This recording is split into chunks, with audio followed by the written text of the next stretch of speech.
Hello students, कैसे हैं आप सब। आई होप सब अच्छे हैं। कल आपका बीएससी 4 ईयर प्रोग्राम एग्री का जो पेपर हुआ है, आज हम उसके बोटनी पोर्शन को यहाँ पर डिस्कस करने जा रहे हैं। ठीक है, ध्यान दीजिएगा, अपने अपने क्वेश्चन पेपर आप साथ में रखिए। जो क्वेश्चन पेपर हमने लिया है, जो सीक्वेंस हमने लिया है, वो हमने कोड ए से लिया हुआ है। ठीक है, तो आप अपने अपने क्वेश्चन पेपर्स को वहां पर मार्क कर लीजिए। कुछ क्वेश्चंस में बेटा डाउटफुल रहेगा, कुछ क्वेश्चंस डाउटफुल है क्योंकि एचयू का जो आंसर की है वो आ चुकी है, उसमें कुछ क्वेश्चंस में डाउट है, तो वो भी हम आपको यहां पर साथ के साथ डिस्कस करेंगे। चलिए, सबसे पहला फर्स्ट क्वेश्चन कौन सा है। The cell division state at which morphology of chromosome is most easily studied.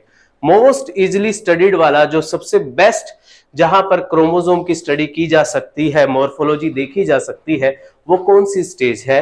Direct NCERT की लाइन है।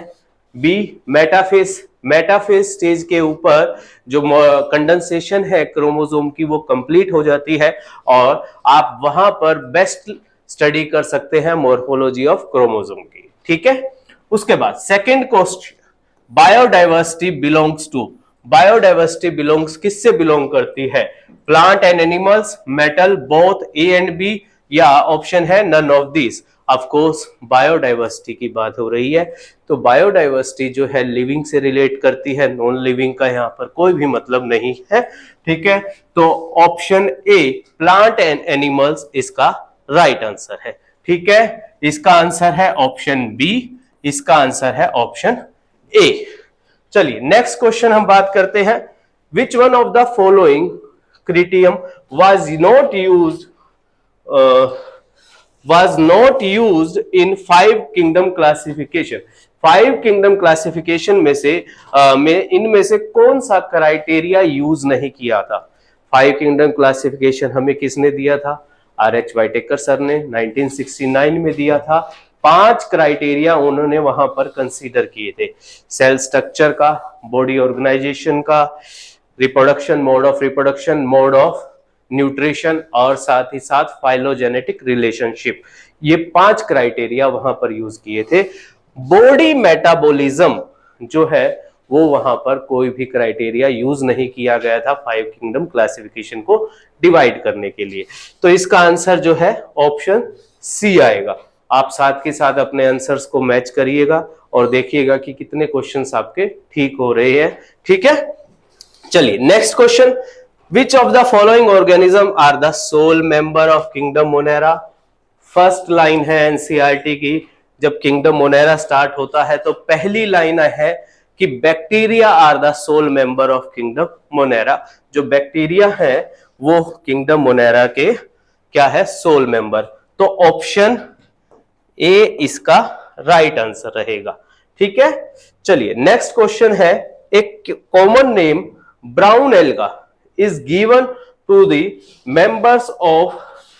Member of the class. किस क्लास को कॉमन नाम जो है ब्रायोफाइटा है, और सॉरी ब्राउन एल्गी है। कौन सी है, क्लोरोफाइसी, फियोफाइसी, ज़ैंथोफाइसी या रोडोफाइसी। 4 ऑप्शन है। ऑफ कोर्स क्लोरोफाइसी का कॉमन नेम क्या है, ग्रीन एल्गी।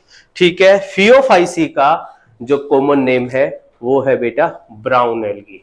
क्या नाम है, ब्राउन एल्गी। तो आंसर इसका आएगा बी। ठीक है, ज़ैंथोफाइसी को हम येलो ग्रीन एल्गी बोलते हैं, ये ध्यान रखना है, और रोडोफाइसी को रेड एल्गी बोलते हैं। लेकिन ब्राउन एल्गी किसको बोलते हैं, फियोफाइसी को। डायरेक्ट क्वेश्चन है एनसीईआरटी से, कोई मुश्किल नहीं होगी। ठीक है, चलिए इसके बाद नेक्स्ट क्वेश्चंस आते हैं हमारे, कौन कौन से। In which algal division flagella are not found. Flagella कौन सी क्लास में नहीं होता। एल्गी की 3 क्लासेस पढ़ते हैं, क्लोरोफाइसी, फियोफाइसी और रोडोफाइसी। ठीक है, तो रोडोफाइसी जो क्लास है उसके अंदर, उनके अंदर फ्लैजिला एब्सेंट होता है। तो ऑफ कोर्स ऑप्शन सी जो है रोडोफाइसी क्लास के अंदर एल्गी की फ्लैजिला नहीं होता है। ठीक है, okay next. Which of the following organism were not mentioned in the 5 kingdom classification of given by Whitaker? 5 kingdom classification जो वाइटर ने दी थी उनके अंदर इनमें से कौन कौन से को इंक्लूड नहीं किया गया है। 5 किंगडम कौन से थे? मोनेरा, प्रोटिस्टा, फंजाई, प्लांटाई और एनिमेलिया। ठीक है, इनको इंक्लूड किया था, बाकी सभी को क्या किया था? नहीं कर पाए थे, क्योंकि यही इनकी ड्रॉबैक भी रही है। Option A virus, prions, lichens, इन तीनों को नहीं किया था बेटा, इन तीनों को 5 किंगडम क्लासिफिकेशन में इंक्लूड नहीं किया है। तो option D all of these answer इसका करेक्ट है। ठीक है, चलिएगा। ओके, नेक्स्ट क्वेश्चन है, who propose that DNA is double standard? DNA double standard है, वो किस साइंटिस्ट ने प्रूव किया? वॉटसन एंड ग्रीक, मिचेल्सन, निबरबर्ग और हेस्ले एंड चेज ने। तो इसका जो राइट आंसर है Watson and Greek. Watson and Greek. अब की बार थोड़ा सा अनएक्सपेक्टेड क्वेश्चन पेपर था बेटा, हमने इतने सारे साइंटिस्ट का नाम एक्सपेक्ट नहीं किया था। अब की बार बहुत सारे क्वेश्चंस में साइंटिस्ट के नाम पूछे गए थे और साइंटिस्ट के नाम याद भी करवाए थे। ठीक है, तो यहां पर जो आंसर है वो क्या है? डबल स्टैंडर्ड डीएनए की स्ट्रक्चर होती है, वो किसने दी थी? वॉटसन एंड ग्रीक ने। और वो डीएनए कौन सा था? B DNA. ठीक है, ये भी हमने किया था। चलिए, उसके बाद कैप्सोमर्स क्या होते हैं? कैप्सोमर्स आर, ऑप्शन है chromatin unit, option B cell envelope unit, capsid की यूनिट, और ऑप्शन डी है एडिक्शन यूनिट। ठीक है, हमें पता है जो कैप्सिड है, जो प्रोटीन का एनवलप है, प्रोटीन का जो एनवलप होता है,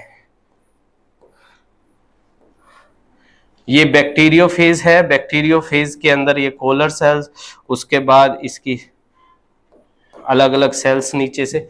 ठीक है, जो इसका एनवलप होता है प्रोटीन का बना हुआ, वो क्या होता है? वो क्या होता है? कैप्सिड। और कैप्सिड के अंदर छोटी छोटी यूनिट्स होती हैं, उन्हें कहा जाता है कैप्सोमियर। तो कैप्सोमियर किसकी यूनिट है? कैप्सिड की यूनिट है। किसकी यूनिट है? कैप्सिड की। तो ऑप्शन सी जो है इसका राइट आंसर है। ठीक है बेटा, साथ के साथ आंसर्स को मार्क करते रहिएगा, गलती मत खाइएगा। ठीक है, जहां कोई भी क्वेश्चन में डाउट होगा तो आप कमेंट में हमें लिख सकते हैं। चलिए, इसके बाद नेक्स्ट क्वेश्चंस पर आते हैं। फिर भी मैं अब आपको थोड़ा सा आइडिया दे देता हूं। ये क्वेश्चंस हम जूलॉजी का पोर्शन सर ने करवा दिया है, बॉटनी का पोर्शन है। साथ ही साथ मैं कंसीडर कर रहा हूं जो कोड ए है उसकी नंबरिंग यहां पर साथ के साथ कंसीडर हो रही है। कोई बच्चा कंफ्यूजन में मत आना कि हमारी आंसर की दूसरी है, कोई बात नहीं। आंसर की आपको क्वेश्चन मैच करना है, क्वेश्चन के आंसर मैच करने हैं। आप अपने अकॉर्डिंग जो आपका क्वेश्चन पेपर है उसके अकॉर्डिंग, बार कोड के अकॉर्डिंग आप उसकी आंसर की चेक कर सकते हैं। ठीक है ओके, अब बात आती है question number 21, genetic material of bacteriophage is. बेटा इसका आंसर कॉन्ट्रडिक्शन में है। क्या है कि हमारे पास जो HCU की आंसर की आई है उसके अंदर है ऑप्शन बी, लेकिन ऐसा नहीं है। बैक्टीरियोफेसिस पहले तो होते क्या है? बैक्टीरियोफेसिस वो वायरस हैं जो बैक्टीरिया को इन्फेक्ट करते हैं।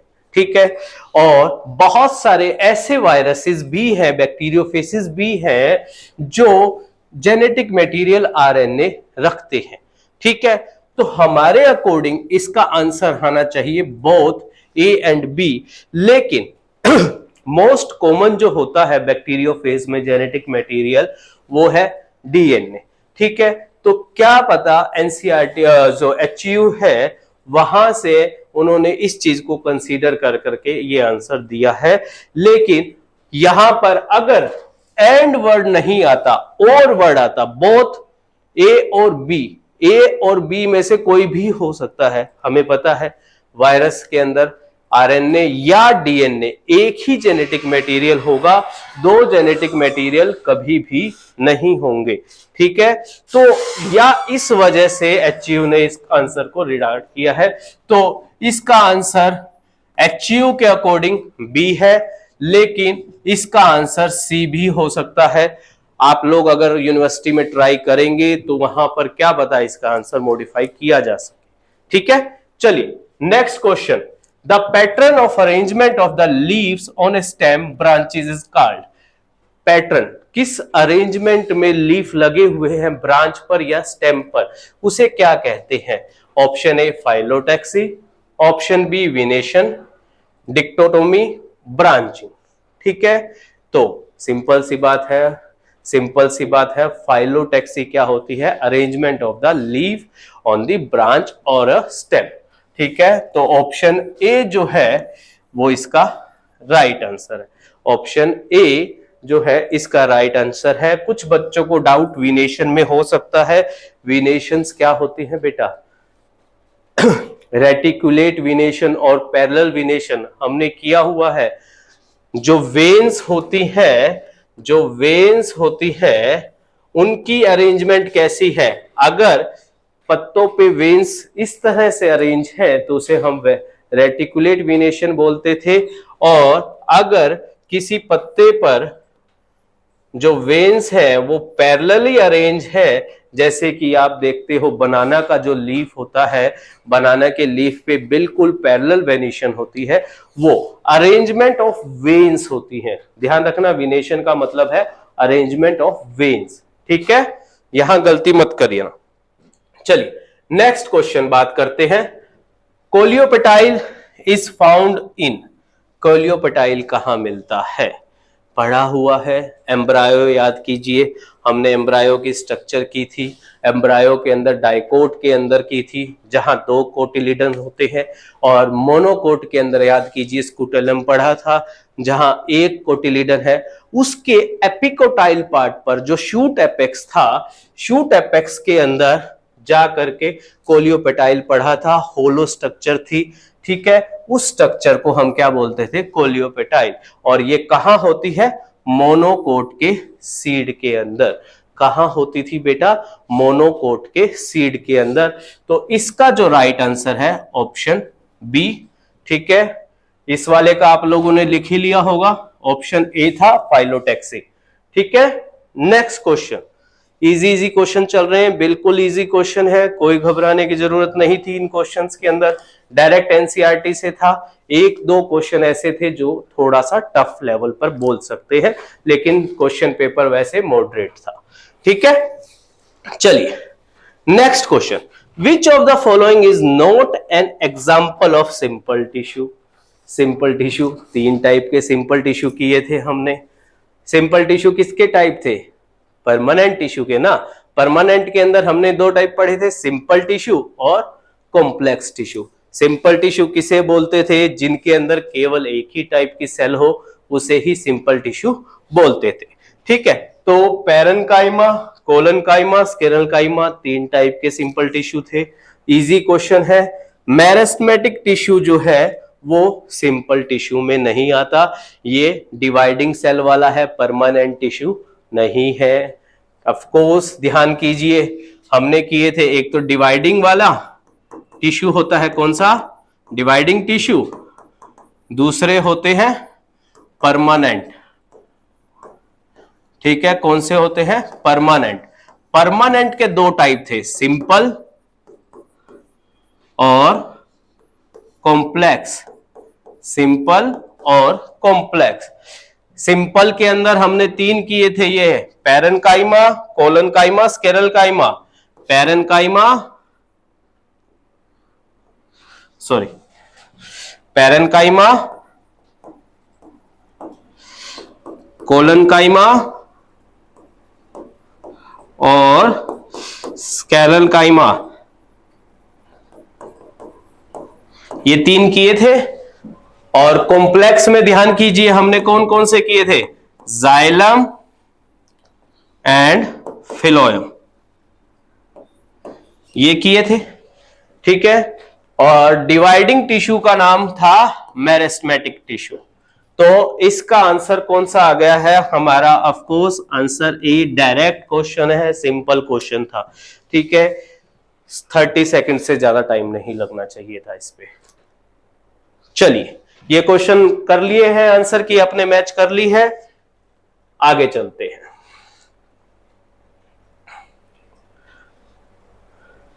Which of the following is the function of lenticell? lenticell का फंक्शन, लेंटिसेल फॉर्म कैसे होते थे? जब सेकेंडरी ग्रोथ होती थी, सेकेंडरी ग्रोथ कहाँ? कैम्बियम के अंदर, कोर कैम्बियम, वहां पर क्या होता था? जो प्राइमरी जाइलम है वो आगे की तरफ बढ़ जाता था, सेकेंडरी ग्रोथ से जो एपिडर्मल टिश्यूज हैं वो सारे ब्रेक डाउन हो जाते थे और लेंस शेप की स्ट्रक्चर वहां पर फॉर्म होती थी। उन लेंस शेप की स्ट्रक्चर्स को हम लेंटिसेल्स बोलते थे। किया था, याद कीजिए, कोर कैम्बियम की जो एक्स्ट्रा ग्रोथ होने से जो एपिडर्मिस है वहां पर लास्ट में ब्रेक डाउन हो जाती है, वहां पर लेंस शेप स्ट्रक्चर्स फॉर्म हो जाती हैं, उन्हें ही लेंटिसेल्स बोलते थे। और ये लेंटिसेल्स का काम क्या था बेटा? Exchange of gases, exchange of gases करना। तो ऑप्शन ए इसका राइट आंसर है। क्या है? Option A, exchange of gases. Direct question है एनसीईआरटी से, कोई बाहर से नहीं है ये वाला क्वेश्चन भी। लेंटिसेल का डायरेक्ट फंक्शन लिखा हुआ है एक्सचेंज ऑफ गैसेस। ठीक है, ओके। उसके बाद 131, कोइनोसाइटिक। कोइनोसाइटिक टर्म किसके लिए यूज की गई थी? क्वेश्चन पढ़ लेते हैं। Coenocytic is a term concern with which of the following feature? किसके लिए? Multicellular, multinucleated, uninucleated, having many ER. ER मतलब एंडोप्लाज्मिक रेटिकुलम। याद कीजिए, फंगस, किंगडम फंजाई। फंजाई में दो कंडीशंस होती हैं। क्या होती हैं? अगर हाइफी बना रहा हूं मैं, हाइफी के अंदर सेप्टा प्रेजेंट हो तो ये कैसी है? सेप्टेट है। और अगर ये दूसरी फंजाई है और इसके अंदर ये सेल वॉल बीच की प्रेजेंट ना हो, सेप्टा प्रेजेंट ना हो, तो इसको हम क्या बोलते थे? Aseptate condition. क्या बोलते थे? Aseptate condition. और एसेप्टेट कंडीशन को ही दूसरा नाम क्या था? कोइनोसाइटिक। क्या था? कोइनोसाइटिक नाम था बेटा। और ये कैसी स्ट्रक्चर आपको दिखाई दे रही है? एक सेल के अंदर बहुत सारे न्यूक्लियस दिखाई दे रहे हैं। एक सेल के अंदर कितने न्यूक्लियस दिखा रहे हैं? बहुत सारे। तो ये कैसी हो गई? Multi nucleated. कैसी है? Multi nucleated. ये सेप्टेट वाली है, डिवाइड है, हर सेल में एक एक न्यूक्लियस ही है। ए सेप्टेट यानी कि कोइनोसाइटिक कंडीशन के अंदर मल्टी न्यूक्लिएटेड सेल्स होती हैं। और इसका आंसर हमारे पास आ गया है option B, multinucleated. Easy था, बिल्कुल इजी था। चलिए उसके बाद next question, which of the following is an incorrect match? Incorrect match इनमें से कौन सा है? अमाइलोप्लास्ट को क्या बोला गया है? Vesicular structure in Golgi. Of course यहां गोल्जी की स्पेलिंग ठीक कर लेना, गोल्जी अपरेटस। ठीक है, cristae infolding of mitochondria, cisternae, disc shape, sac in Golgi apparatus, thylakoid, flat membrane structure in stoma. याद करिए भाई, प्लास्टिड, सेल के अंदर प्लास्टिड्स पड़े थे। 3 टाइप के प्लास्टिड हैं, कौन कौन से? एक सेकेंड यहां लिख देते हैं। 3 टाइप के प्लास्टिड कौन कौन से थे हमारे? क्लोरोप्लास्ट, क्रोमोप्लास्ट और ल्यूकोप्लास्ट। ठीक है, क्लोरो, क्रोमो और ल्यूको, ये 3 टाइप के प्लास्टिड पड़े थे। क्लोरो के अंदर क्या था? कौन सा पिगमेंट था? क्लोरोफिल पिगमेंट था, जिसकी वजह से ग्रीन कलर प्लांट्स में हमें दिखाई देता है। ठीक है, क्रोमो के अंदर कैरोटीनॉइड्स और ज़ैंथोफिल्स थे, याद कीजिए, जिसकी वजह से different colour except green colour, हमें जो अलग कलर दिखाई देते हैं, फ्रूट हमें ग्रीन, फ्रूट जो है येलो कलर का, flower red, orange, yellow, blue, अलग अलग कलर के दिखाई देते हैं। जो भी कलर है अदर देन ग्रीन, वो क्रोमोप्लास्ट की वजह से उनके अंदर कैरोटीनॉइड और ज़ैंथोफिल होते थे। और ल्यूकोप्लास्ट जो था वो कैसा था? वो कैसा था? कलरलेस था। कैसा था? कलरलेस। वो सिर्फ स्टोरेज का काम करता था। ठीक है, याद कीजिएगा, स्टोरेज का काम करता था ल्यूकोप्लास्ट। और 3 टाइप के हमने ल्यूकोप्लास्ट पढ़े थे। एक पढ़ा था अमाइलोप्लास्ट, एक पढ़ा था इलियोप्लास्ट, एक पढ़ा था हमारा एल्यूरोप्लास्ट। ये 3 टाइप के पढ़े थे ल्यूकोप्लास्ट। अमाइलोप्लास्ट में क्या स्टोर होता था? कार्बोहाइड्रेट, या इसको हम कार्बोहाइड्रेट को स्टार्च लिख सकते थे, स्टार्च स्टोर होता था। इलियोप्लास्ट में लिपिड स्टोर होते थे या फैट स्टोर होता था। ठीक है, एल्यूरोप्लास्ट में प्रोटीन स्टोर होता था। ये तीनों थे। तो यहां क्या दे रखा है भाई? अमाइलोप्लास्ट को कोई vesicular structure in Golgi apparatus दे रखा है। यही तो मिसमैच है, इनकरेक्ट है, सिंपल सी बात है। तो इसका आंसर क्या आ गया? 135 का ऑप्शन ए। बेटा मैं फिर से रिपीट कर रहा हूं, वही ये जो मैं क्वेश्चन नंबरिंग बोल रहा हूं, ये हमारा जो कोड नंबर ए था, ए अल्फाबेट का, वहां के हैं। अपने अपने क्वेश्चन को साथ के साथ मैच करते रहिएगा। ठीक है, चलिए, ये हो गया है। इसके बाद next question, modern wheat Triticum aestivum originated as a result of. ठीक है, इस क्वेश्चन में थोड़ा सा कंफ्यूजन है। इस क्वेश्चन में थोड़ा सा कंफ्यूजन है। ठीक है, समझते हैं। तो आंसर जो हमें दिया गया है HU की तरफ से, वो दिया गया है पॉलीपोलाइडी, और इसका आंसर हाइब्रिडाइजेशन भी हो सकता है।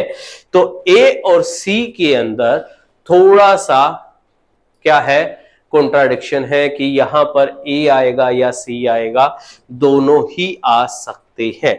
सुनिए, मॉडर्न व्हीट जो ट्रिटिकम एस्टिकम है, वो पहले क्या है? पॉलीपोलाइडी, क्योंकि उसके अंदर 6N क्रोमोसोम नंबर है। ठीक है, पॉलीपोलाइडी जरूर है, लेकिन वो बनी किस वजह से थी? वो रिजल्ट किसकी वजह से हुआ था? हाइब्रिडाइजेशन। पहले वहां पर क्या किया गया था? हाइब्रिडाइजेशन किया गया था। 2 डिप्लॉइडी का हाइब्रिडाइजेशन किया, टेट्रापोलाइडी बनाया गया, टेट्रापोलाइडी का फिर से हाइब्रिडाइजेशन किया गया, और फिर पॉलीपोलाइडी बनाया गया। तो यहां पर थोड़ा सा मिसकंसेप्शन है। ठीक है, आप रेज कर सकते हैं ए और सी के ग्रेस मार्क के लिए। ए एंड सी दोनों ऑप्शन हो सकते हैं। ठीक है, तो यहां पर अगर आप यूनिवर्सिटी में रेज करते हैं ग्रेस मार्क के लिए और यूनिवर्सिटी आपको दे दे, तो बहुत ही अच्छी बात है बेटा। ठीक है, कुछ क्वेश्चंस मैं आपको पहले ही कह रहा हूं कि ऐसे क्वेश्चंस मिल रहे हैं जहां पर 2 ऑप्शंस भी ठीक है। ठीक है, जहां पर एक ऑप्शन भी नहीं मिल रहा है, तो ऐसे क्वेश्चंस भी हैं। ठीक है, यहां थोड़ा सा बच्चों के लिए क्या था? कंफ्यूजिंग था। चलिए नेक्स्ट आगे बात करते हैं हम एपिब्लेमा। अब यही क्वेश्चन ले लीजिए। Epiblema an outermost layer found in. Epiblema जो है वो आउटर मोस्ट लेयर होती है कहां? सिंपल सी बात है, हमने पढ़ रखा है रूट्स के अंदर। रूट्स के अंदर। अब मोनोकोटिलिडन रूट पढ़ेंगे या डाइकोटिलिडन की रूट? डाइकोट रूट में होगा या मोनोकोट में? ऑफ कोर्स एनसीईआरटी में जब हम डाइकोट रूट पढ़ते हैं तो वहां पर एपिब्लेमा दिया हुआ है। लेकिन ऐसा नहीं लिखा हुआ कि मोनोकोट के अंदर ये नहीं होता, लेकिन हम आंसर इसका क्या करेंगे, ऑफ कोर्स डाइकोट रूट ही करेंगे, जो कि एनसीईआरटी में डायरेक्ट दिया हुआ है।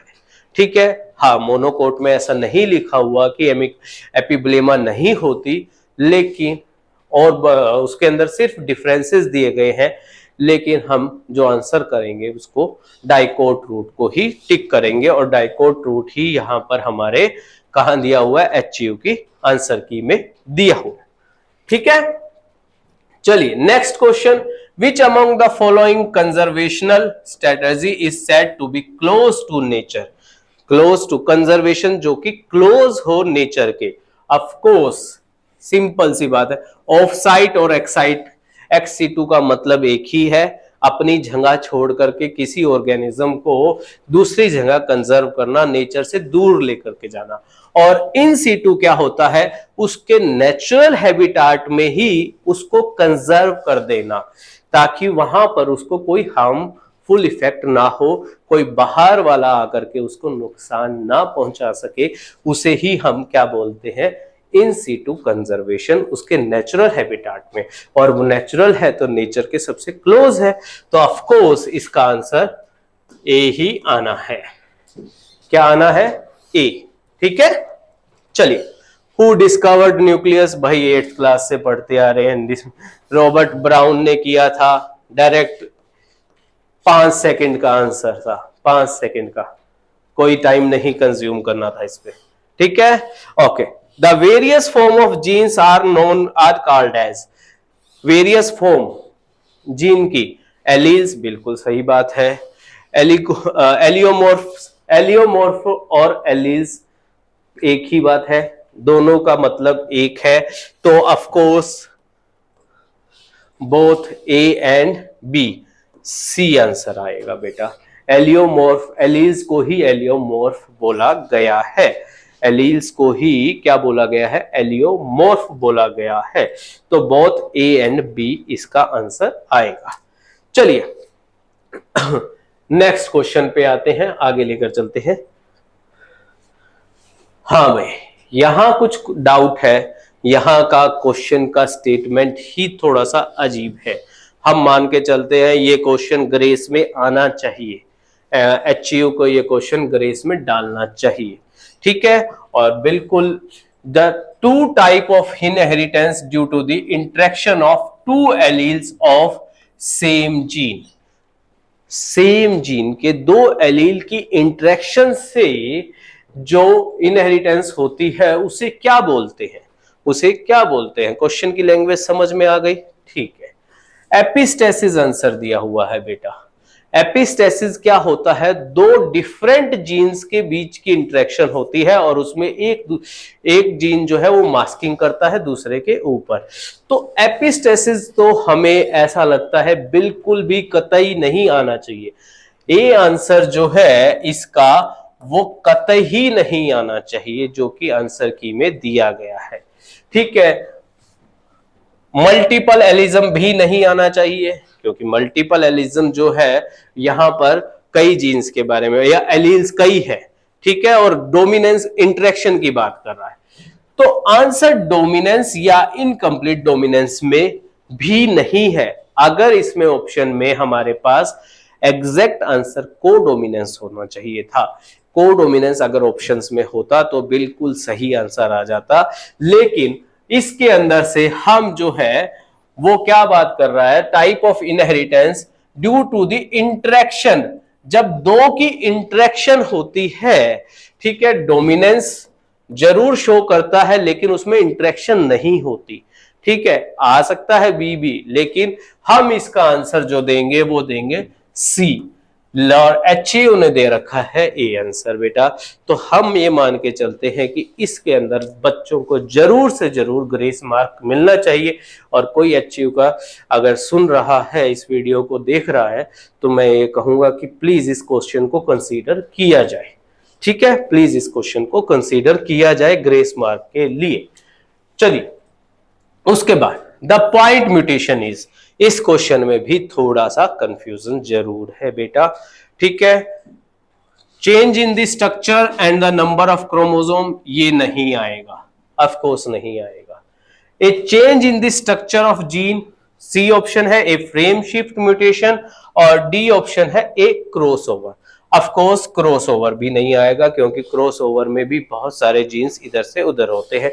जबकि पॉइंट म्यूटेशन में क्या होती है, पॉइंट म्यूटेशन 2 या 3 तरीके से हो सकती है, एडिशन, डिलीशन, या क्या होती है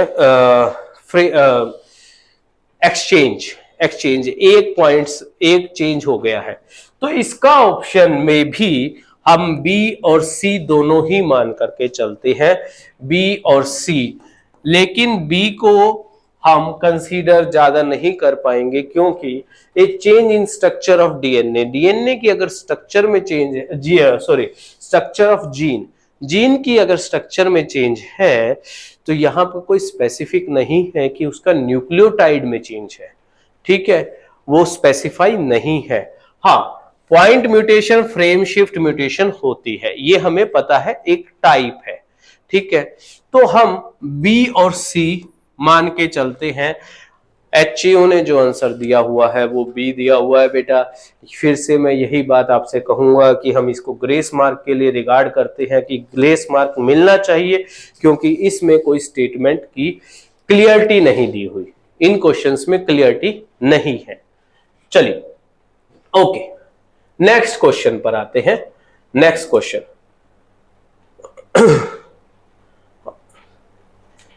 plant processes mycorrhiza grow in which type of soil. Mycorrhiza किस टाइप की सोयल में ग्रो करेगी प्लांट के साथ? माइकोराइजा आपको पता है किसकी एसोसिएशन है, फंगस और हायर प्लांट्स, मेनली जिम्नोस्पर्म, ठीक है। वैसे तो होती है बहुत सारों में, लेकिन मेनली जिम्नोस्पर्म और फंगस की एसोसिएशन है। तो वो कहां ग्रो करती है? जहां पर न्यूट्रिएंट से पुअर सोil हो, जिस सोइल के अंदर न्यूट्रिशन कम हो, वहां पर क्या होता है, फंगस साथ में ग्रो हो जाती है, उस एसोसिएशन को माइकोराइजा बोलते हैं। और फंगस का जो हाइफी है, जो धागे हैं, थ्रेड है, वो दूर तक फैल जाते हैं और वो क्या करते हैं, न्यूट्रिशन अब्सॉर्ब करके कहां देते हैं, सोइल में देते हैं, जहां तक भी उनको न्यूट्रिशन मिलता है, ठीक है। सोइल में, प्लांट में देते हैं, प्लांट के रूट्स में देते हैं, ठीक है। तो न्यूट्रिएंट पुअर सोयल और ओलिगोट्रोफिक सोयल, इन दोनों का मतलब एक ही है। ओलिगोट्रोफिक सोयल को भी हम वही बोलते हैं कि ऐसी सोयल जिसके अंदर न्यूट्रिशन कम हो। तो ऑफ कोर्स इसका आंसर क्या है? सी आंसर है। क्या आंसर है? नो डाउटली सी आंसर ही है, और सी ही दिया हुआ है। चलिए, centre of origin of wheat was, centre of origin of wheat was क्या बोला गया है? हमारे पास इसका आंसर क्या होता है बेटा? South west Asia. क्या बोलते हैं? वैसे तो इसका करेक्ट आंसर जो है साउथ वेस्ट एशिया है, जहां पर व्हीट का ओरिजिन हुआ था। लेकिन ऑफ कोर्स यूथियोपिया नहीं होगा, यूथियोपिया भी साउथ अफ्रीका में है, ब्राजील, पेरू ये नहीं होंगे। तो हमारे पास जो आंसर बचता है सेंट्रल एशिया बचता है। क्या बचता है? यहां पर हमें दूसरी थ्योरी लगानी पड़ेगी, एलिमिनेशन। क्या लगानी पड़ेगी? एलिमिनेशन ऑफ द ऑप्शंस को एलिमिनेट करना। ये तो नहीं होगा, ये तो बिल्कुल भी नहीं होगा। अच्छा, ये भी नहीं है, ठीक है। हमारे पास जब हमें पता है कि ओरिजिन कहां हुआ था, साउथ वेस्ट एशिया के अंदर हुआ था, ठीक है। अब एशिया से रिलेट वाला कौन सा ऑप्शन है? सेंट्रल एशिया ही हमारे पास ऑप्शन है। तो ऑप्शन ए इसको करेक्ट करेंगे। हो, हाँ बेटा, कितने क्वेश्चन राइट हो रहे हैं बेटा? कोई बात नहीं, था क्वेश्चन थोड़ा सा, कुछ क्वेश्चन ऐसे थे कंफ्यूजिंग थे, लेकिन घबराना नहीं है, ठीक है। हम उम्मीद करते हैं कि इनमें कुछ ना कुछ एचयू ध्यान देगा और ग्रेस मार्किंग के ऑप्शंस बनेंगे। चलिए, उसके बाद अरे एक सेकंड, हाँ, which feature among the following is found in some plants and some animals both? ऐसा फीचर इनमें से जो दोनों में मिले, कुछ प्लांट्स में कुछ एनिमल्स में। होलोगैमी नहीं है, सेल्फ ऑर्गेनाइज नहीं है, ठीक है, ये दोनों ऑप्शन नहीं होंगे। ऑटोट्रोफिक, एनिमल्स ऑटोट्रोफिक नहीं होते, ठीक है। इसका आंसर है, राइट आंसर, वीवी पेरी। वीवी पेरी क्या होते हैं, कुछ सीड्स जो है उन्हीं के अंदर फ्रूट जर्मिनेट होना शुरू हो जाता है, उसे वीवी पेरी बोलते हैं प्लांट्स में। और जो बच्चों को जन्म देते हैं एनिमल्स, ये दोनों में मिलता है। तो इसका आंसर जो है ऑप्शन डी किया था। मॉर्फोलॉजी वाले चैप्टर में हमने वीवी पेरी के बारे में पढ़ा था, याद कीजिएगा, ठीक है। चलिए, valuable genetic material kept store in gene bank in the form of, ठीक है, किस फॉर्म में जेनेटिक मटेरियल को स्टोर किया गया है जीन बैंक के अंदर? जर्म प्लाज्म, ग्रेन, जीन्स या सेल? इसका जो आंसर है बेटा वो है ऑप्शन ए, जर्म प्लाज्म। जर्म प्लाज्म क्या है? जेनेटिक मटेरियल का रिसोर्सेज है जो कि हमें किस रूप में मिलता है? एग के रूप में, स्पर्म के रूप में, पोलन के रूप में। इनको स्टोर कर लिया जाता है सीड्स के रूप में। कहां पर स्टोर कर लिया जाता है? कहां पर स्टोर कर लिया जाता है? क्रायो प्रिजर्वेशन के अंदर, जीन बैंक के अंदर, जो कि -196 डिग्री सेल्सियस लिक्विड नाइट्रोजन पर स्टोर किया जाता है फॉर द फ्यूचर यूज, ठीक है। जर्म प्लाज्म इसका राइट आंसर आएगा। ओके, चलिए नेक्स्ट क्वेश्चन है रोल। ये क्वेश्चन हमारा हमने वहां पर कर लिया होगा, सॉरी, ये क्वेश्चन बायोलॉजी में हमने जूलॉजी में कर लिया है, ठीक है। Next question, world ecology was given by. Ecology world जो है वो किसने दिया था? ऑफ कोर्स साइंटिस्ट का फिर से आ गया है, अर्नेस्ट हैकल। अर्नेस्ट हैकल जी ने जो है इकोलॉजी वर्ड को हमारे सामने क्वाइन किया था, दिया था, ठीक है। इसका आंसर ए ही है, ठीक है। ऑफ कोर्स इन क्वेश्चंस में क्या आपको मैं, ये तो सिर्फ याद ही करने थे, हाँ।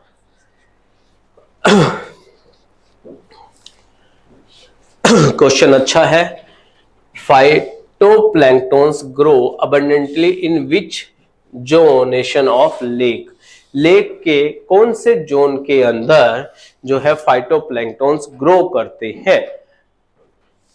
लिटोरल्स, प्रोफंडल, बेनेथिक और लिम्नेटिक? कौन से में करते हैं? याद कीजिए, करवाया था। कौन कौन से में किए हैं हमने? जोन, 5 जोन होते हैं बेटा।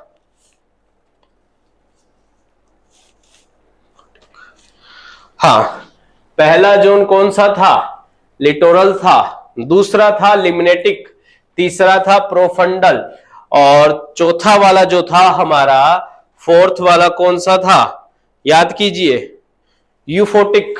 यूफोटिक। और फिफ्थ जो था बेंथिक जोन था लेक के अंदर। ये 5 जोन हमने किए थे। तो जो जहां पर फाइटोप्लैंक्टन सबसे ज्यादा ग्रो करता है, जहां पर फाइटोप्लैंक्टन, वो कौन सा जोन था? लिम्नेटिक जोन था। लिम्नेटिक।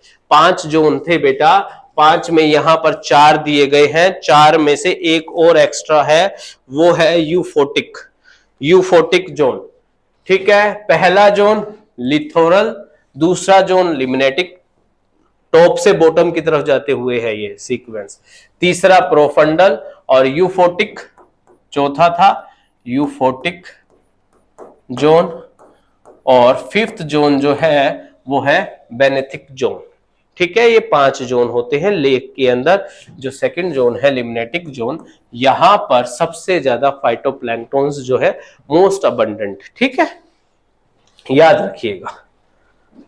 चलिए इसके बाद नेक्स्ट क्वेश्चन, हाँ, the type of adaptation found in plants towards water scarcity and heat. Water scarcity और स्केरसिटी और हीट के लिए कौन सी अडेप्टेशन है? स्कियोफाइट्स, हिलियोफाइट्स, एपिमेरल्स और हाइड्रोफाइट्स, ठीक है। क्या होते हैं स्केरोफाइट्स? क्या होते हैं? ऐसे प्लांट्स जो कि शेड में ग्रो करते हैं, शेडो में ग्रो करते हैं, छाया में ग्रो करते हैं, उन्हें स्कियोफाइट्स बोलते हैं। हीलियोफाइट्स जो लाइट इंटेंसिटी जहां पर ज्यादा होती है, सनलाइट ज्यादा होती है, ऐसे प्लांट्स वहां पर ग्रो करते हैं। ठीक है।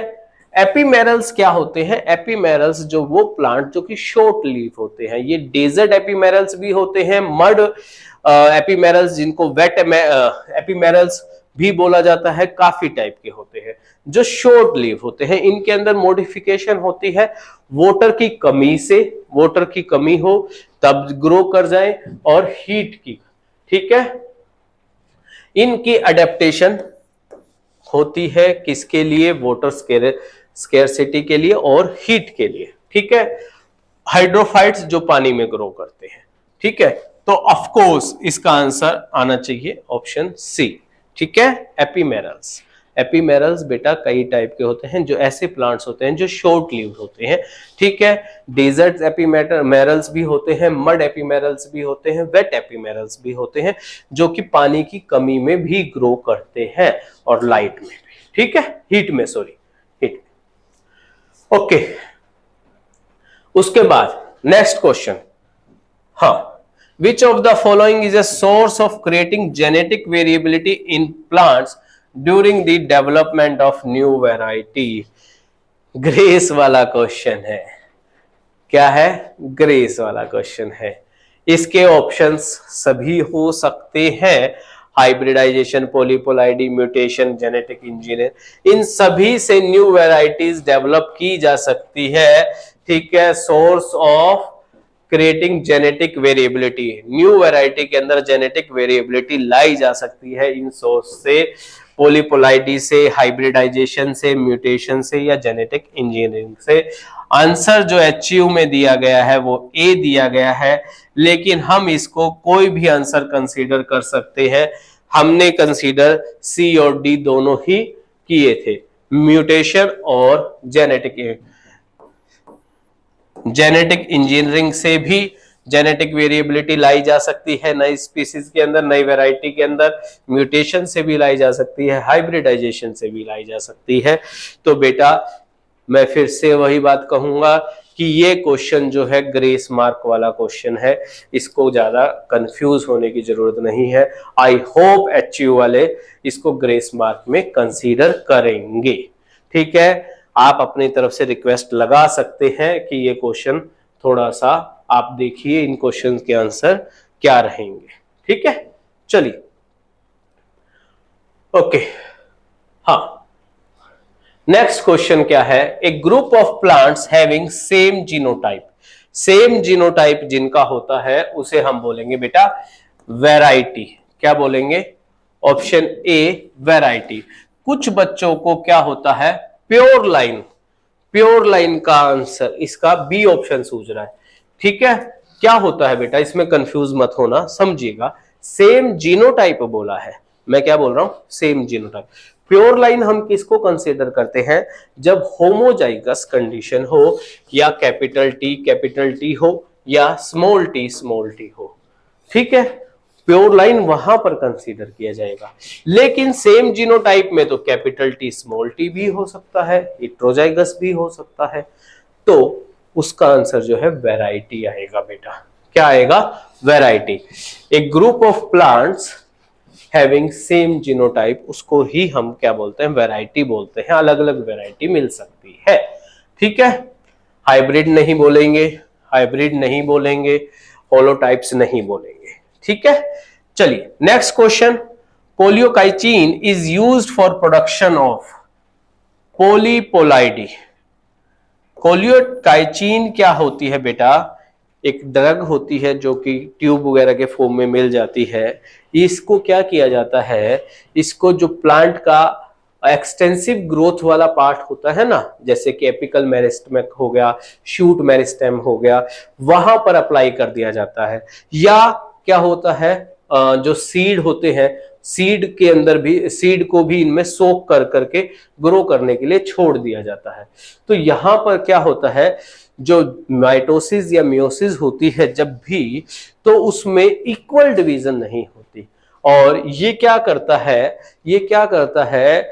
क्रोमोसोमल के जो होमोलोगस क्रोमोसोम है उनको सेपरेट होने नहीं देता। होमोलोगस क्रोमोसोम को सेपरेट नहीं होने देगा तो ऑफ कोर्स एक सेल के अंदर क्रोमोसोम का नंबर इंक्रीज हो जाएगा, दूसरे में कम हो जाएगा। इसलिए ये पॉलीपोलाइडी के लिए यूज की जाती है कि एक करैक्टर जो है नई वेरिएशन लेके आने के लिए यूज की जाती है। समझिएगा मेरी बात को, कहां यूज की जाती है? ऑफ कोर्स डिवाइडिंग सेल्स जहां होती हैं एपिकल मेरिस्टेम में, तो शूट के ऊपर या रूट के ऊपर, या जो सीड है उनको सोक कर दिया जाता है। ठीक है, और वो क्या करते हैं, जब मियोसिस और माइटोसिस हो रही है तो उसके टाइम पर जो क्रोमोसोम्स है उनको सेपरेट नहीं होने देता, उनको सेपरेट सेंट्रोमियर को डिवाइड नहीं होने देता और वहां पर उनको पकड़ कर रखता है। तो किसी सेल के अंदर क्या हो जाता है, क्रोमोसोम का नंबर इंक्रीज हो जाता है, उसे ही पॉलीपोलाइडी बोलते हैं। ठीक है, तो ऑप्शन डी आएगा इसका answer. Okay, biopesticides are not use against which of the following microorganism. इनमें से कौन से माइक्रो ऑर्गेनिज्म के अगेंस्ट में बायोपेस्टिसाइड्स यूज नहीं किया जाता? माइट्स किया जाता है, प्रोटोजोन्स किया जाता है, फंगस किया जाता है, एल्गी। ऑप्शन सी जो है इसका राइट आंसर है। एल्गी के अगेंस्ट बायोपेस्टिसाइड्स का यूज नहीं किया जाता। ठीक है, okay. Interferons is produced as a result of infection of which of the following microorganism? Virus. ठीक है, वैसे आप ये क्वेश्चन जूलॉजी में कर चुके हो। ठीक है, जूलॉजी में कर चुके हो। ठीक है, नेक्स्ट चलते हैं आगे क्वेश्चंस पर। हाँ भाई, कितने क्वेश्चंस सही हो रहे हैं? हो रहे हैं, किया हुआ है। ऐसा तो नहीं है कि कोई ज्यादा बाहर से आया हुआ हो। एक या दो क्वेश्चंस में तो हम ये कह सकते हैं ग्रेस मार्किंग मिलेगी, लेकिन उम्मीद यही करते हैं कि ग्रेस मार्किंग देंगे। लेकिन और तो बाकी हमने जो करवाया हुआ है सभी उसी में से आया हुआ है। ठीक है, an unorganized mass of cell produced from the explant during tissue culture। Tissue culture जो जब बनता है, जब सेल को ग्रो किया जाता है तो मास ऑफ सेल्स को क्या बोला जाता है? कैलेक्स बोला जाता है, कैलेक्स बोला जाता है। ठीक है, ऑप्शन ए। कुछ बच्चों को कैलोक्स में, कैलोक्स एक बेटा एक पॉलीसेकेराइड है, एक टाइप का पॉलीसेकेराइड है। ठीक है, कार्बोहाइड्रेट है। साइब्रिड क्या होता है? साइब्रिड क्या होता है? साइब्रिड क्या होता है, सुनिएगा। जब एक सेल को दूसरे सेल के साइटोप्लाज्म से, ऐसा साइटोप्लाज्म, ये एक सेल है बेटा, ठीक है, और ये साइटोप्लाज्म पड़ा है, सिर्फ साइटोप्लाज्म। ठीक है, इस सेल, इसके अंदर न्यूक्लियस नहीं है। ई न्यूक्लिएटेड साइटोप्लाज्म को जब दूसरे सेल से फ्यूज किया जाता है और जो रिजल्ट बनता है उसे साइब्रिड बोलते हैं। ठीक है, उसे साइब्रिड बोलते हैं। तो ये ध्यान रखना, साइब्रिड भी नहीं होगा। लिख लीजिएगा टर्म, जब एक न्यूक्लियस को एक सेल को दूसरे साइटोप्लाज्म से, और ऐसा साइटोप्लाज्म, साइटोप्लास्ट बोल देते हैं इसको, क्या बोल देते हैं? साइटोप्लास्ट। ऐसा साइटोप्लाज्म जो कि जिसके अंदर की न्यूक्लियस नहीं होता उसको फ्यूज किया जाता है और जो नया फॉर्म होगा वो साइब्रिड होता है। ठीक है, चलिए, okay. Next question, extract of neem tree is used to keep away which of the following pest. ठीक है, फंजाई, इंसेक्ट, बैक्टीरिया या वायरस। अरे भाई, नीम के पत्ते गेहूं में डालते हो, घरों में टंकियों में डालते हो, वो क्या करते हैं? वो सुरसी नहीं होने देते, ढोरा नहीं होने देते। ये सारी चीजें इंसेक्ट के अंदर आती हैं, इंसेक्ट को वहां से दूर रखते हैं। सिंपल सी बात थी। Option B. जब आप ध्यान दिया हो, गेहूं लेकर के आते हैं, उसको टंकी में डाला जाता है तो नीम के पत्ते साथ में डाले जाते हैं। वो क्या करते हैं? वो यही काम करते हैं ना, कि वो किसको वहां पर नहीं आने देते, इंसेक्ट्स को, सुरसी को, ढोरा को, या इस टाइप की काफी चीजों को वहां पर आने से रोकते हैं, ग्रो नहीं होने देते। तो इंसेक्ट्स को नहीं होने देते। Of course option B. ठीक है, चलिए, हाँ, नेक्स्ट क्वेश्चन पर चलते हैं। Which of the following microorganism can not cultured on a artificial medium. Artificial medium में इनमें से कौन सा माइक्रो ऑर्गेनिज्म ग्रो नहीं किया जा सकता? बैक्टीरिया किया जा सकता है, फंगाई किया जा सकता है, ठीक है। वायरस को ग्रो नहीं किया जा सकता बेटा। वायरस को ग्रो करने के लिए क्या चाहिए? लिविंग सेल चाहिए। अगर ये बाहर पड़ा है किसी लिविंग सेल से तो इसको क्या बोलेंगे? नॉन लिविंग सेल, ठीक है, नॉन लिविंग बोलते हैं। और अगर ये किसी लिविंग सेल में जाएगा तभी ये क्या होगा? ग्रो होगा, अदरवाइज नहीं होगा, आर्टिफिशियल मीडियम पे ग्रो नहीं होगा। ये आंसर है। Okay, which is the function of pneumatophores found in Rhizophora? Rhizophora के अंदर मार्शी एरियाज में ग्रो करता है। ध्यान कीजिए, मार्शी एरियाज में नीचे से जमीन से वापस सोयल ऊपर आ जाती है, ऊपर की तरफ रूट ऊपर की तरफ आ जाती है मार्शी एरियाज में। क्यों आ जाती है? क्योंकि वहां पर उसको ऑक्सीजन नहीं मिल रही मार्शी एरियाज में, रेस्पिरेशन के लिए आती है। किस लिए आती है? रेस्पिरेशन के लिए। ऑप्शन डी इसका राइट आंसर है। डायरेक्ट क्वेश्चन है एनसीईआरटी से, कोई मुश्किल नहीं है। चलिए, उसके बाद which cell organelle principally perform the function of packaging material? Packaging mover and packers का कौन काम करता था? कौन काम करता है? Golgi apparatus. Option A. Endoplasmic reticulum से बन के आता था, ये मॉडिफाई करता था, पैकेजिंग का काम करता था, सिक्रीशन का काम करता था। ऑप्शन ए इसका राइट आंसर है। ओके, चलिए next question. The transition zone between two communities in the ecosystem. Ecosystem में वो कौन सा जोन है, ट्रांजिशन जोन, जो दो कम्युनिटीज को जोड़ता है? कीस्टोन, डोमिनेंस, लिंक स्पीसीज या इकोटोन? इकोटोन आएगा बेटा। इकोटोन क्या होता है? जैसे कि हमारा मार्शी, एग्जाम्पल के लिए बात करते हैं मार्शी एरिया। मार्शी एरिया क्या करता है? ड्राई जोन और वेट जोन के बीच का जोन होता है, उसे मार्शी जोन बोलते हैं, ट्रांजिशन जोन। या हम ये बात कर सकते हैं जैसे कि ग्रासलैंड। ग्रासलैंड क्या होता है? फॉरेस्ट और डेजर्ट के बीच का जोन होता है, जहां घास होती है, जहां पर दो टाइप के दूसरे कम्युनिटीज, अलग अलग स्पीसीज के ऑर्गेनिजम्स आकर के इंटरेक्ट करते हैं, ठीक है, उस जोन को बोलते हैं इकोटोन। ठीक है, तो उसका आंसर जो है ऑप्शन डी है। ओके, नेक्स्ट क्वेश्चन पे बात करते हैं। अरे भाई, हाँ, select the correct match. Correct match, zygotene, chromosomal pairing, पहला ही करेक्ट मैच है, पहला ही तो। लेप्टोटीन में क्या होता है? वो पास पास आते हैं, कंडेंसेशन होती है। जाइगोटीन में क्रोमोसोम्स जो है होमोलोगस क्रोमोसोम्स के पेयर बन जाते हैं। तो पहला ही हमारे पास राइट आंसर आ गया है, ए आ गया है। ठीक है, अमीबोइसिस क्या दिया हुआ है? डिप्लोटीन। डिप्लोटीन में साइनोप्टियल कॉम्प्लेक्स नहीं बनता, पैचिटीन में बनता था। टेटनस के अंदर स्वेलिंग नहीं होती, लेग्स के अंदर, उसके अंदर क्या होता है? जॉइंट्स में क्या होता है? इन्फ्लेमेशन होती है, साथ में वहां पे जो लोक हो जाते हैं।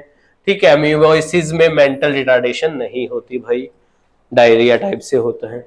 ठीक है, ये सारी चीजें नहीं है, मिसमैच है। करेक्ट मैच कौन सा है हमारा? क्रोमोसोमल पेयरिंग वाला, ऑप्शन ए।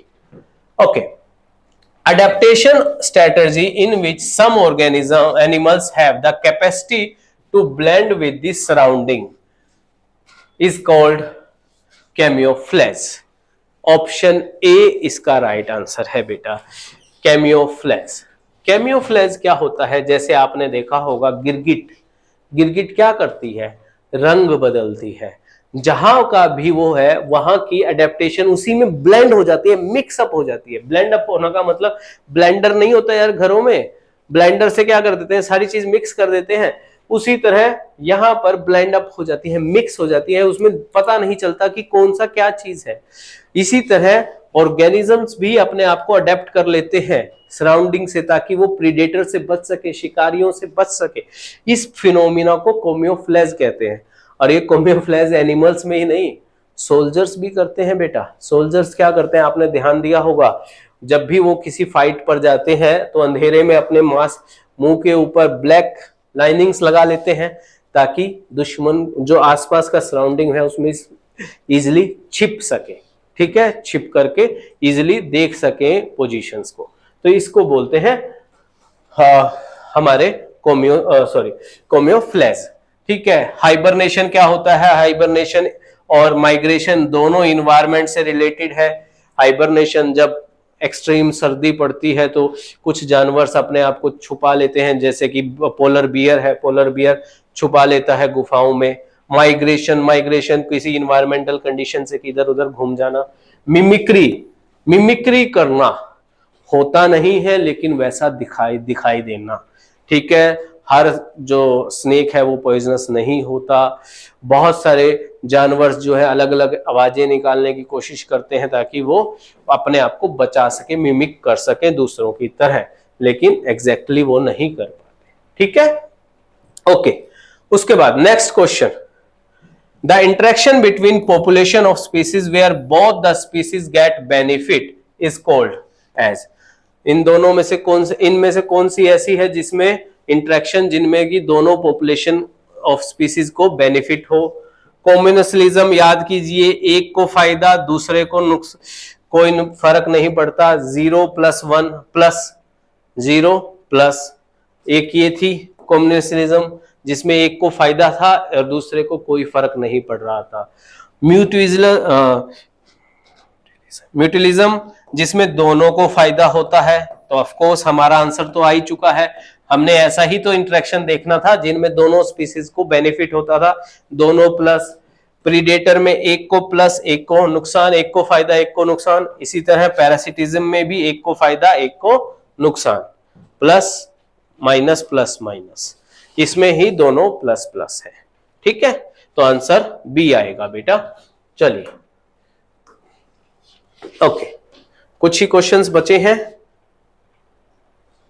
चलिए देखते हैं। अरे ये क्या आ गया? हाँ, हु टर्म द साइंटिस्ट का नाम फिर से आ गया भाई। Who coin the term ecosystem? Ecosystem term किसने दी थी? सर ए टेंसले ने दी थी। ऑफ कोर्स याद कर लीजिएगा, ए टेंसले ने दी थी, हमने किया हुआ है। Okay, which one of the following is incorrect match? Incorrect match किसका है? इनकम्प्लीट डोमिनेंस मिरापल जलापल याद कीजिए, किया था, जहां पिंक कलर मिलता है। Multiple allelism ABO blood group, बिल्कुल सही। एपिस्टेसिस लेथेरियस ओडोरस, ये भी किया था। Polygenic traits Pisum sativum, pea plant के अंदर ऐसे हमने, पॉलीजेनिक क्या होते हैं? ऐसे फिनोटाइप जिसको कंट्रोल बहुत सारे जीन करते हैं। तो पी प्लांट में ऐसे जीन नहीं थे, ऐसे ट्रेट नहीं थे जो कई सारे जीन्स के द्वारा कंट्रोल हो। उसके लिए तो सिर्फ एक ही एलील या जीन जरूरी था, जीन या उसकी एलिलिक फॉर्म जरूरी थी। तो इसका आंसर ये मिसमैच है, इनकरेक्ट मिसमैच है, ऑप्शन डी इसका राइट आंसर आएगा बेटा। किया हुआ है। Okay, chromosomal theory of inheritance was postulated by Sutton and Boveri, किया था, बिल्कुल इजी, ठीक है, इजी था। Crossing over take place in which stage of meiosis? Meiosis से बेटा 2 या 3 क्वेश्चन आ चुके हैं। सेल डिवीजन वाले से 2 या 3 क्वेश्चन, 3 से भी ज्यादा आ चुके हैं शायद, ठीक है, ध्यान रखिएगा। क्रॉसिंग ओवर जो है वो किस स्टेज में होती है? पैचिटीन में, सी में, ठीक है। लेप्टोटीन में कंडेंसेशन चलती है, जाइगोटीन में हमने पहले अभी किया था, क्या हुआ था? क्रोमोसोम जो है पेयरिंग होने लग गई थी। पैचिटीन में क्या होती है? क्रॉसिंग ओवर हो जाती है। डाइकाइनेज में जो है ब्रेक डाउन हो जाता है, लास्ट स्टेज जो थी प्रोफेज 1 की, ठीक है, ये किया हुआ है। ओके, इजी था, बिल्कुल इजी। हाँ, फिर से साइंटिस्ट का नाम आ गया भाई, फिर से साइंटिस्ट का नाम आ गया। Who is known as the father of ecosystem ecology? बेटा थोड़ा सा इसमें कंफ्यूजन है, वही एलिमिनेट वाली थ्योरी, ठीक है। ए टेंसले नहीं है, पी मिश्रा दिया हुआ है। अगर इंडियन के बारे में पूछा जाता, father of Indian ecosystem ecology, तो यहां पर आर मिश्रा होता ना, रामदेव मिश्रा जो थे उन्हों का आंसर आना चाहिए था, लेकिन इंडियन नहीं पूछा। ठीक है, तो ये नहीं होगा, नन ऑफ दीज। इसमें बेटा father of modern ecosystem ecology आना चाहिए था, और father of modern ecosystem ecology का आंसर है ईपे ओडम, बी ऑप्शन। क्या है? बी ऑप्शन, एलिमिनेट वाला थ्योरी है। ठीक है, चलिए उसके बाद next question, dead plant parts and animals remains are collectively called as litter, B option. ठीक है, ह्यूमस क्या होता है? ह्यूमस, कुछ बच्चों को डाउट था ह्यूमस को लेकर के, ह्यूमस नहीं है बेटा। ह्यूमस कब बनती है? आफ्टर डीकंपोजिशन, जब इनकी डीकंपोजिशन हो जाएगी ना, डेड प्लांट पार्ट की और एनिमल रिमेन की, उसके बाद ह्यूमस बनती है। तो ह्यूमस नहीं आएगा, लेटर आएगा इसका आंसर। चलिए नेक्स्ट क्वेश्चन पे बात करते हैं। Okay, nuclear membrane is not found in member of following kingdom. Nuclear membrane किस में नहीं मिलती भाई? एक ही तो है, प्रोकैरियोटिक वाला एक ही तो किंगडम था, किया था, किंगडम मोनेरा। प्रोकैरियोटिक सेल होती है किंगडम मोनेरा में, बाकी सभी में यूकैरियोटिक है। न्यूक्लियर मेम्ब्रेन ऑफ कोर्स मिलती है बेटा। Okay okay, next question, which of the following is not a protistan? Biological classification से भी बहुत सारे क्वेश्चन आए हुए हैं, बायोलॉजिकल क्लासिफिकेशन से भी, और हमारा प्लांट किंगडम हो गया, सेल वाला हो गया, उससे भी काफी क्वेश्चंस है, तो ध्यान रखिएगा। ठीक है, which one is not a protistan? Protista कौन सा नहीं है? प्रोटोजोन है, यूग्निनोइड्स है, स्लाइमोइड्स है, archaebacteria, archaebacteria answer आएगा। ये प्रोटिस्टन नहीं है, कौन है? कौन सा है? मोनेरंस है। कौन सा है? मोनेरंस है। ठीक है, आर्ची बैक्टीरिया जो कि डिफरेंट कंडीशंस पे हार्ड थर्मो एसिडोफिल्स, हेलोफिल्स, मिथेनोजेंस किए थे ना आर्ची बैक्टीरिया मोनेरा के अंदर। चलिए, केल्विन साइकिल ओकर इन विच सेल ऑर्गेनेली? अरे भाई केल्विन साइकिल इतना इजी क्वेश्चन, क्लोरोप्लास्ट में होती है। क्लोरोप्लास्ट में ऑप्शन ए, केल्विन साइकिल कहां होती है? क्लोरोप्लास्ट के थैलाकोइडोस्टोम में। ठीक है, ओके। उसके बाद which cell organelle is not found in animal cell? Animal cell के अंदर इनमें से कौन सा नहीं मिलता? सेंट्रियोल मिलता है भाई, बिल्कुल मिलता है। लाइसोसोम्स मिलता है, बिल्कुल मिलता है। वैक्यूल नहीं मिलता। ठीक है, तो राइट आंसर क्या हो गया? वैक्यूल हो गया। राइबोसोम भी मिलता है, ऑप्शन सी इसका राइट आंसर हो गया। वैक्यूल नहीं मिलते, मिलते भी तो बहुत छोटे छोटे मिलते हैं, लेकिन बाकी तो सारे प्रॉपर मिलते हैं ना, तो वैक्यूल इसका राइट आंसर है। ठीक है, बेस ऑफ सिविलाइजेशन, सिविलाइजेशन किस बेस पर आई थी? ठीक है, use of fire, agriculture, hunting, या both A and B? Civilization, अच्छे भले सिविलाइजेशन का मतलब होता है शहर, सिविल। ठीक है, तो यूज ऑफ फायर जब हमने सीखा तब सिविलाइजेशन सीखी, और एग्रीकल्चर आई तब सिविलाइजेशन आई। तो इसका आंसर क्या आएगा? Both A and B, D option इसका। अरे एक सेकेंड, इसका आंसर क्या आएगा? D, both and A and B. Fire के आने पर और एग्रीकल्चर के आने पर सिविलाइजेशन आई थी। ठीक है, okay.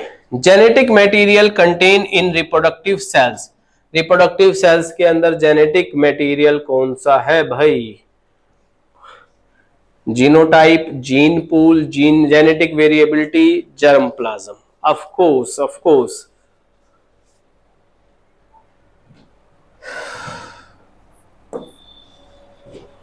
Of course germ plasm.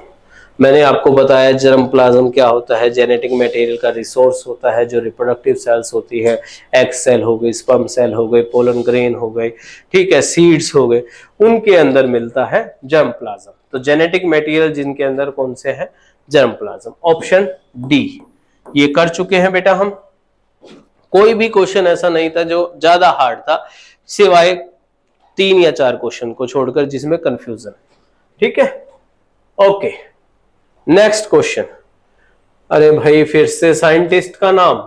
Zoology वाले क्वेश्चंस में भी मैंने देखा था काफी साइंटिस्ट के नाम पूछे गए थे। ठीक है, 5 से 6 क्वेश्चन हमारे ही आ चुके हैं। Who is known as the father of taxonomy?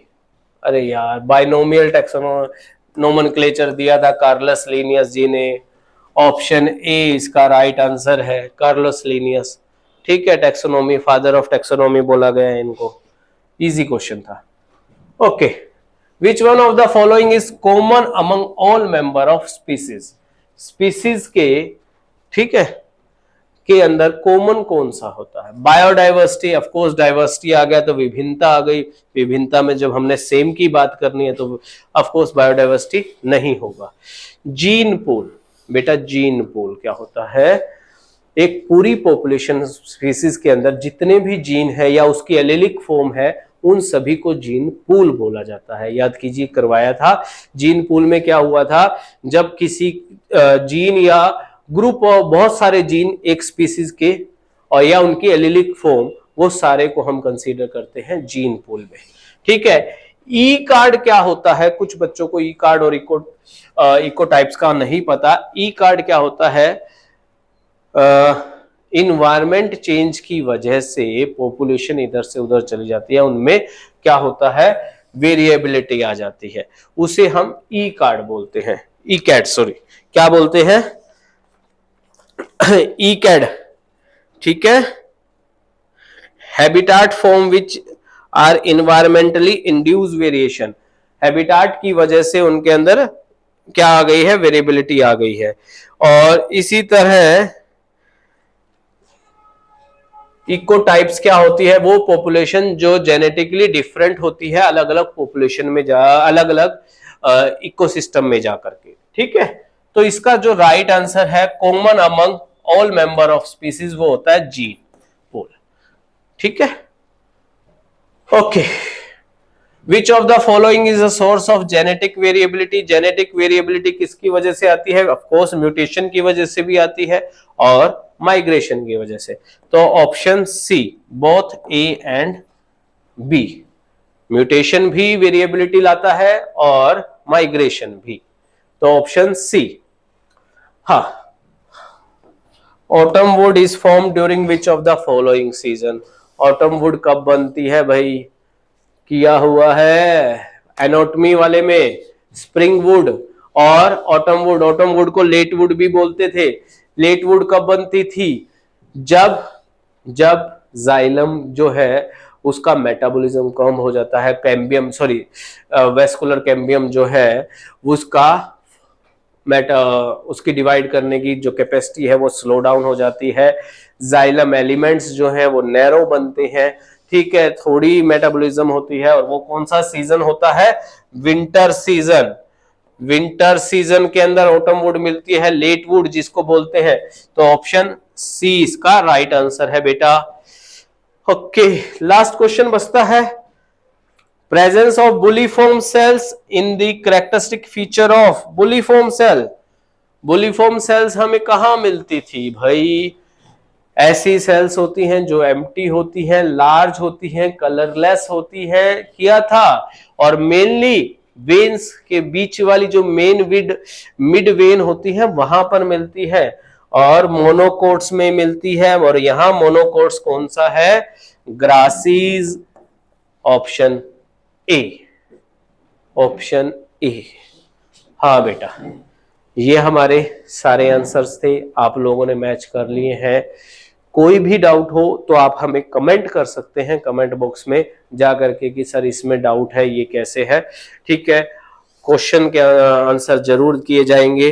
ठीक है, साथ ही साथ आप अपना अपना स्कोर वहां पे बताइए कि आपका स्कोर इसके अकॉर्डिंग क्या बना है।